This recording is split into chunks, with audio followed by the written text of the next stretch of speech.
Wrestling is a tough sport. You know, you go out there, there's one other person, they weigh the same as you, so there's no excuse.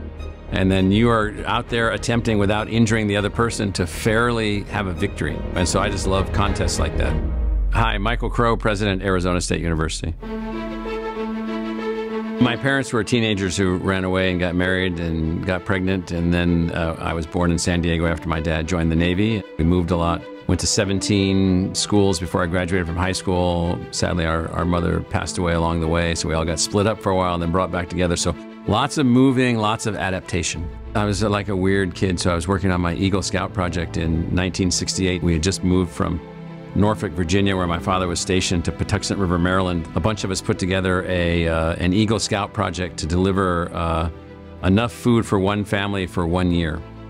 And we get the name of the family. We go over there on Christmas Eve, 1968.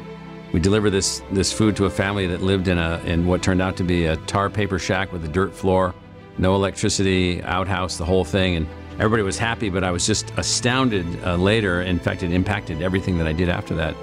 We went home and then sat down that night and watched Apollo 8 circle the moon, and I realized that something was wrong. We had some kind of gap. I have a beautiful view of the S4B and the Earth here all in one. I'll try to get a picture for you. From about that point forward, I started thinking about how do you help make things, technology things or science things that can be helpful in building a world that's a little bit more fair. By the time I went to college, that's what I started focusing on, was what I ultimately became at Columbia University, a professor of the design of knowledge enterprises, the design of enterprises that produce social outcomes, economic outcomes, military outcomes, all using knowledge creation as the method to do that. I read a few books that have people just saying we've got to figure out how to build new kinds of universities that are more egalitarian, more research discovery driven, more impactful, lower cost, better run. And so this job came open, and this is what the people in Arizona wanted, so it was like a marriage made in heaven. The vision for the ASU as the new American university is that it's highly egalitarian. It admits every qualified student. It helps people who are not qualified to get qualified.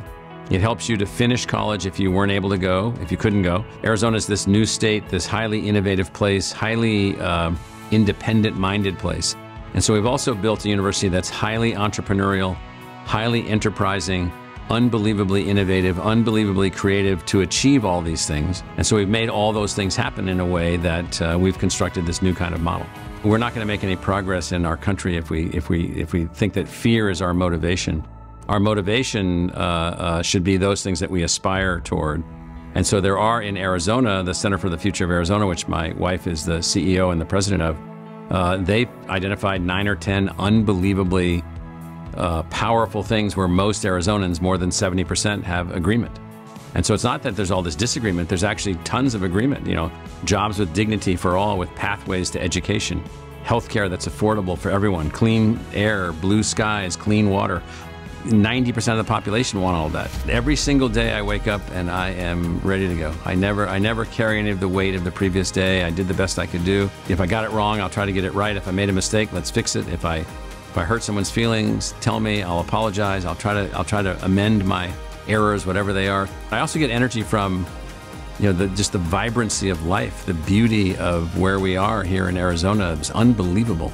I went for a hike this morning just as the sun was coming up in the North Phoenix Mountain Preserve, and you know, it's unbelievably beautiful.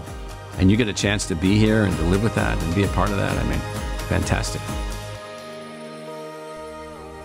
I'm not big on legacy. What I hope that people can do is they can say that Arizona State University and all the things that we've been able to do here as a team and as a group is more impactful for my children and my grandchildren, my great-grandchildren, my great-great-great-great-great-grandchildren.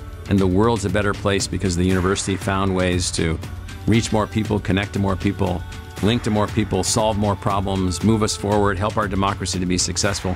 I'd be happy with saying, yeah, he was a part of that.